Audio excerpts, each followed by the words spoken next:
So let me ask a simple question. Anybody remember audience building, first party data, CRM? Anybody? Bueller? I mean, it feels like we've spent the last year or two so deep in generative AI, answer engine optimization, and zero click content mechanics that we've completely forgotten what we were doing just, well, even 12 months ago.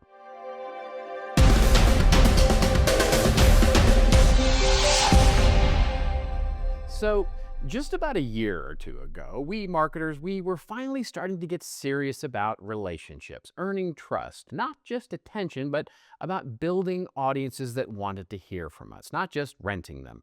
And now, well, AI, zero click search, social media, and we're right back in the land of infinite scale and frictionless automation because, hey, it's never been more easy to create more content more efficiently, more personalized, more everything. But here's the catch. Just because something feels personalized doesn't mean it's personal, and it certainly doesn't mean it's more human.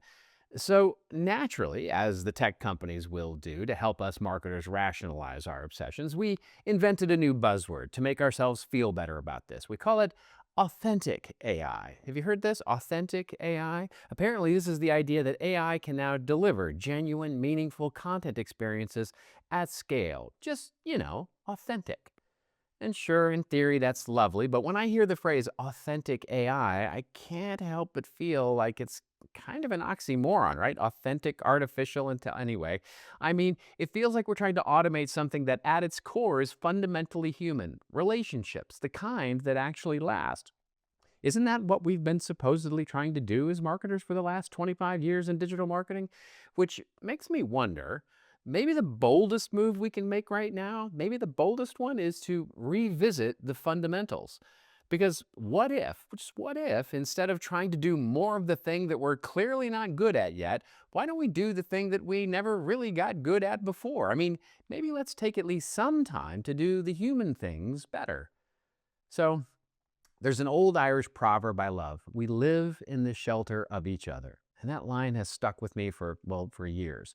It reminds me that even in a digital world, even in 2025, quality relationships still really matter. Maybe more than ever, because connection with our audiences, that's the thing that makes everything else work. And that connection comes from living in the shelter of each other, being sort of relevant to each other.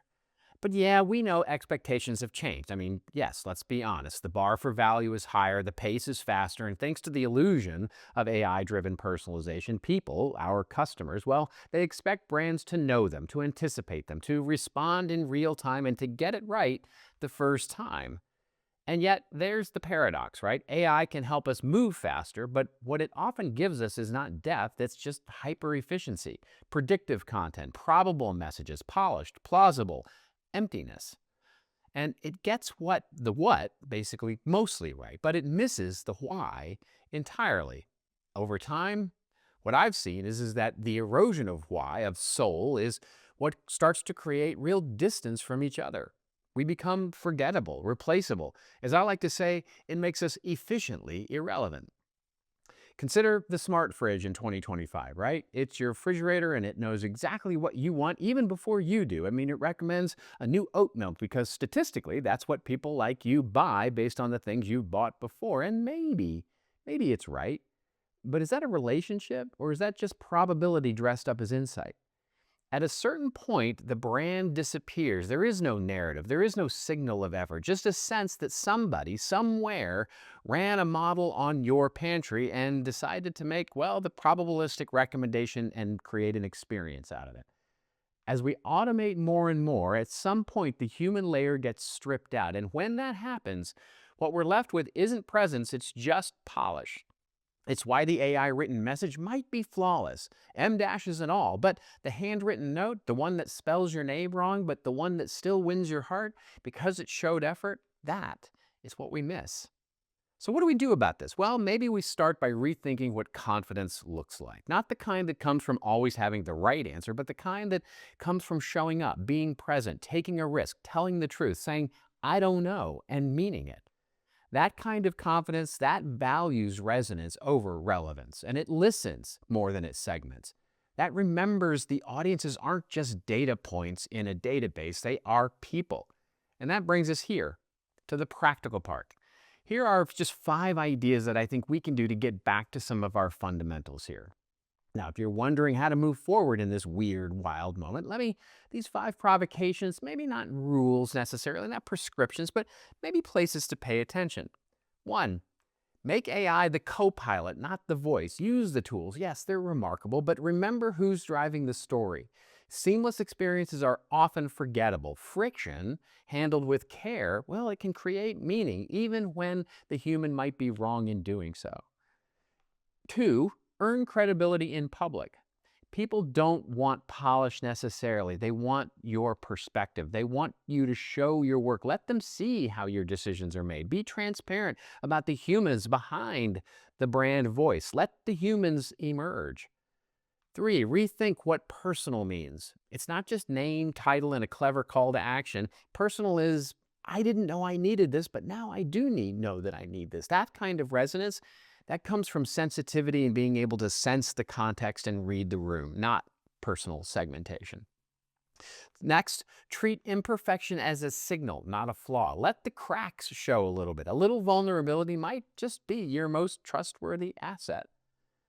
Then measure more than motion, right? Measure everything that you can that fits your business goals. We've now optimized for everything, clicks and views and too long and this and that conversion. It's time to measure the things that are meaningful, the things that really drive meaning for us. Affinity, loyalty, emotional engagement, trust. Measure those things by looking at them. Because if we don't know what matters, ultimately, how are we going to know that we're getting better? It's a deeper shift, and hopefully it's here. It's really about being more present in that moment with the humans. Marketing, good marketing, has always been about just showing up. In 2025, the invitation that we have now is bigger than that. It's about creating moments that feel real in a world that doesn't. It's about building systems that don't just deliver content, but deliver care. And maybe, just maybe, it's about slowing down enough to feel us again, to bring back the heart in the age of optimization. Because here's the truth, in a world of fast, flat, and frictionless, humanity is going to be the differentiator. So as everybody else leans into authentic AI, maybe we could lean back into actual authenticity. Not your tools, not your speed. Those aren't your advantage. Let the machines cue the spotlight, but let us tell the story, because it still matters how you show up and why. And that, friends, is the real work. Hey, you want a little more of this? I wrote a post over here. And until I see you again, just remember, it's your story to tell. You tell it, and tell it well. I'll see you next week.